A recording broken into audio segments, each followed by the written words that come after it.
Hi, I'm Dustin Mason from Performance Lexus in St. Catharines, and today I wanted to show you some of my favorite bits of Lexus history, as well as just like a little bit of an overview of the history of Lexus. But before I get into that, make sure you hit like and subscribe for more Lexus related content. Okay, so the story begins in 1983 when a secret meeting went down at the Toyota headquarters in Japan. Essentially what this meeting was set to do was to go after the big European luxury car manufacturers and actually produce a car that was superior to everything else that was on the market at that time. Now, 1983 is a long time ago, and for the next 6 years, the styling designers of Lexus, of the new Lexus brand, the top secret brand, would spend designing the first Lexus ever. And how they did that was they actually flew to North America. There's a Japanese saying in the Toyota culture, in the Toyota way, that's Genshi Genbutsu, I think is how you pronounce it.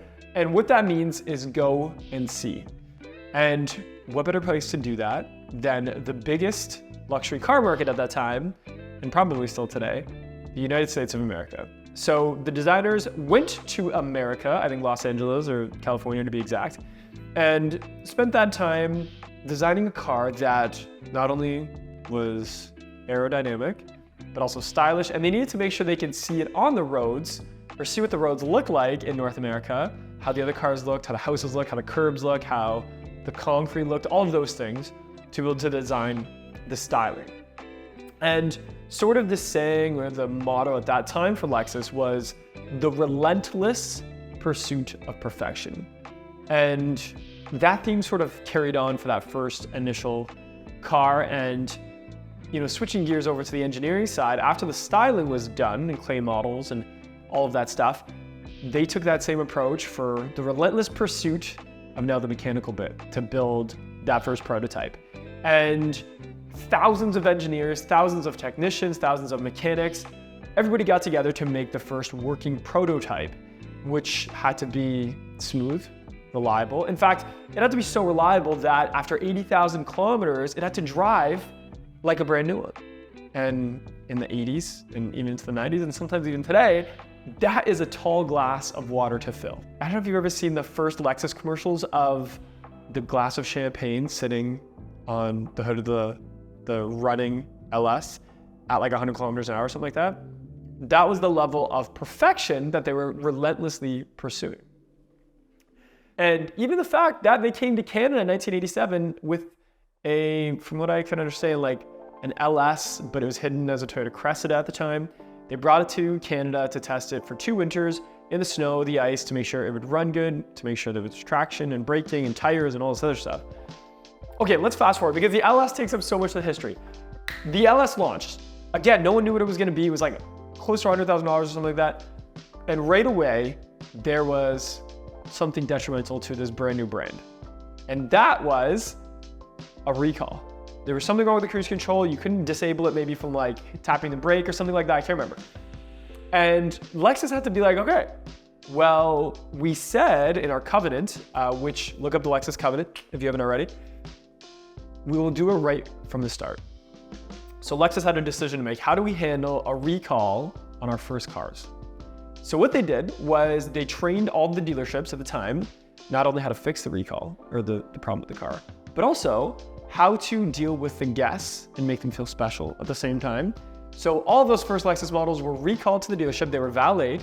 So Lexus would come to your house or office, pick up the car, bring it back to the dealership, wash it, fix it, probably fill it up with gas, and deliver it back to you with a little customized gift on the front seat.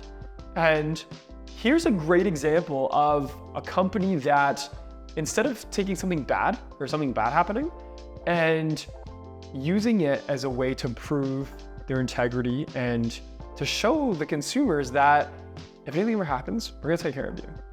And that was huge for the brand at the time. That actually made waves in the auto industry because in the early 90s, that stuff didn't happen. That was like taking that luxury hotel approach or luxury restaurant approach and putting it into the world of automotive, which I don't know if you know this, in North America, the world of automotive was like the Wild West back then. It was crazy. boom, Lexus makes headlines and started, putting out other cars. The LS was the first one, which, by the way, if I could get my hands on an LS, like that first body style, I would definitely buy it right now. Although it'd probably be in rough shape, because I'm sure it's been driven the heck out of it by now. The ES, which was kind of like a rebadged Camry at the time. And the GS was first, which, by the way, GS is the car that brought me to Lexus in the first place. Tell that story another time.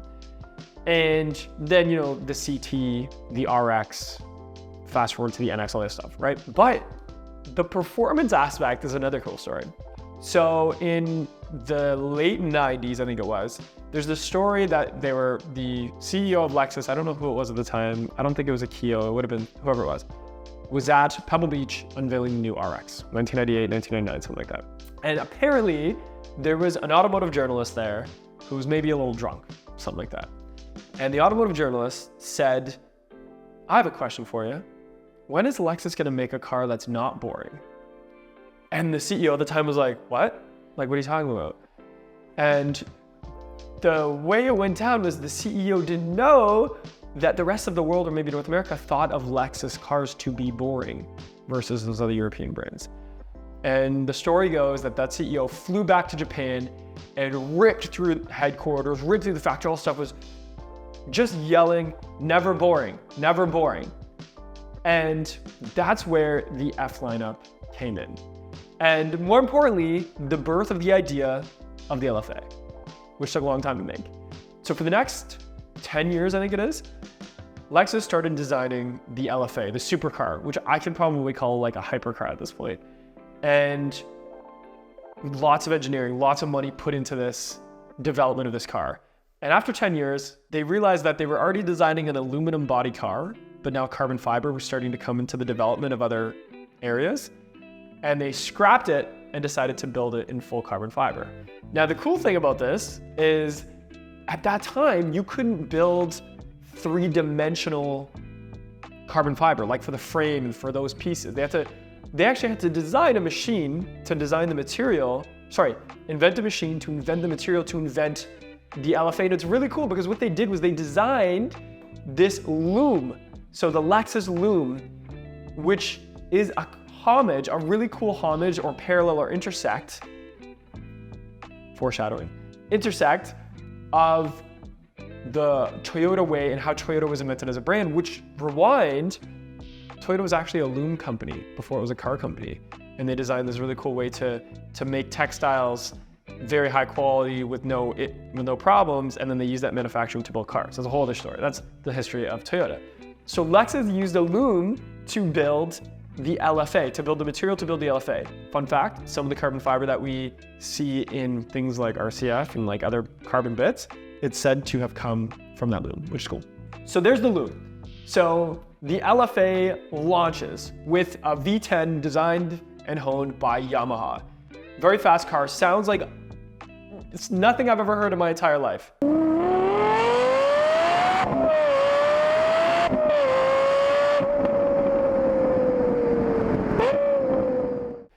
And essentially the story goes, and I got to see it, I got to see this briefcase. If you were selected to buy one of these LFAs, a gentleman came to your house. I know in Canada, I think it was Glenn Elkema. Shout out to Glenn Elkema, I've got to meet him before. I think he came to your house with this briefcase and you could sort of design your LFA, the wheels, the interior, the steering wheel, stuff like that. Those cars now go for like $1 million. It's crazy. If I can get my hands on one of those, I would definitely sell my house and all of my belongings to own it. It's ridiculous. But this opened the door for other F models, which, by the way, if you don't know, the F, if you look at the F in things like ISF, LFA, the GSF, the RCF, it's actually the corner of the Fuji Raceway. There's a corner there. That's how the F is designed. And the F stands for the Fuji Raceway, which is where Lexus has developed and Toyota has developed some of their racing. The ISF, a four-door sedan with a V8, absolutely bonkers of a car. I've gotten to drive one. A friend of mine has one. It's great. The GSF, probably the one I would buy right now. It's probably more realistic for me to buy that right now, I guess, than the LFA. Another four-door saloon with a big V8 goes after like the M5 from BMW, stuff like that. The RCF is a great, believe it or not, a great commuter car with a V8. It's very, like the RCF is so soft and comfortable, but also like aggressive and, attractive. Really cool car. So that was how the F came into the mix. The performance aspect was Lexus didn't want to be boring. They felt like people thought they were boring. So then a few years later, and I was with Lexus at this time, Lexus rebranded and started to showcase more lifestyle. They want to be more of a lifestyle brand. So the advertisements all changed from like the sensation of driving or, the experience of driving. And in fact, Lexus changed the tagline to experience amazing, which I always thought was cool. And now it became a superior product with a superior experience for the driver, for the owner, for the guest, as we call them when they come into the dealership. All of those things had to experience amazing. And that's when Lexus started to look to other partnerships like luxury restaurants and hotels. There's a great Danny Meyer collaboration, check it out on YouTube, that Danny Meyer, if you don't know, is a restaurateur in New York City. He was very famous for that. And Lexus and him sort of developed the guest experience and omotenashi, which is anticipating the needs of the guest. So that was always really cool. There's also another restaurant collaboration, or I guess it's kind of owned by Lexus, called Intersect. So you should look that up as well. Intersect is a restaurant developed by Lexus and built by Lexus. In New York City, there's one in Tokyo. I think the one in New York City has closed now, by the way. But really cool concept. You can see nuances all over the place of Lexus vehicles. Here's a wall of wheels and grills and all this stuff. And just an overall different dining experience than you would get from a regular restaurant, because it's like an automotive branded restaurant and super luxurious. It's my dream to be able to go to one of these Intersects. Like look at this room, it's so cool. And I even have a recipe to make a drink. You can make it alcoholic or non-alcoholic from the Intersect restaurant, which is pretty cool. So after Intersect, we also have things like the Lexus Yacht. So Lexus came up with a yacht about 5 years ago, and it's pretty sick. I'm not gonna lie, I don't know anything about yachts. It says here on this little ad that it's $3.5 million. I believe it. Here's a picture of it with the LC. Here's a picture of it with the LC. And it just looks like exactly what you would expect Lexus to do. An over-the-top interior, an over-the-top cockpit, very luxurious rooms and beds and dining areas, and a couple nuances to the Lexus brand as well. Some of the styling and hatchings and lighting and the big Lexus emblem on the floor there. So that was really cool, right turn from the car manufacturing. That it was really cool to see. I know, brands like Lamborghini also has a boat. This is in collaboration with another, like an actual boat manufacturer, I'm sure, but still really, really cool. I don't know what the future is gonna hold. We're gonna see some electrified cars, for sure. We're gonna see some autonomous cars, for sure. But it's not gonna be boring. I don't think it's gonna be boring. I think it's gonna hold the same level of craftsmanship that we've seen over the years with things like Takumi, which is a master craftsman. For those of you that don't know, there's this really legendary test that a Takumi at Lexus has to pass. And a Takumi would be someone who hand stitches the dash or custom makes the steering wheel on the LS. And the test is you have to build an origami cat with your non-dominant hand, blindfolded in 10 seconds, which is just a legendary testament to the craftsmanship that this brand holds. That's just a few of my favorite sort of Lexus related things. You can see on this Wikipedia page, like there's the ES, there's the RX when it came out, which is still our bestseller. The IS, which was great because it appealed to tuners, and it appealed to businessmen, and it appealed to sports car enthusiasts, and also just regular people, which is cool. The GS, it's where my heart belongs, in a GS. I don't have one anymore, by the way, but I have an old LS, 2014, which I love. The CT, which was like, around the same time as like where the Prius was becoming popular, is like the Lexus answer to that, even though it was a little bit smaller. And yeah, I just see, there's that F mark that I told you about with the curve. That's really cool. That's that corner in the Fuji Raceway. So Lexus does continue to try to push the envelope, try to, create new history and new experiences, and become a brand or an icon of a brand that's not just about a car anymore. It's about luxury, it's about experience, it's about what that stands for and what that stands for to the owners and to the guests that we have. So that's just a little look into the history. Let me know if you like this style of video. If there's any other things I can touch on, I can dig into each model if you want. I can dig into the history of the LS, the history, I guess I already did that. The history of like the LFA and some experiences with that and the CT and everything else if you wanted, because I could talk about this forever. And by the way, I'm just gonna end on one note. One of the coolest little Easter eggs, if you haven't seen in my other videos, is when you roll up the window on some of our cars, like the RX or the LS, it slows down at the top.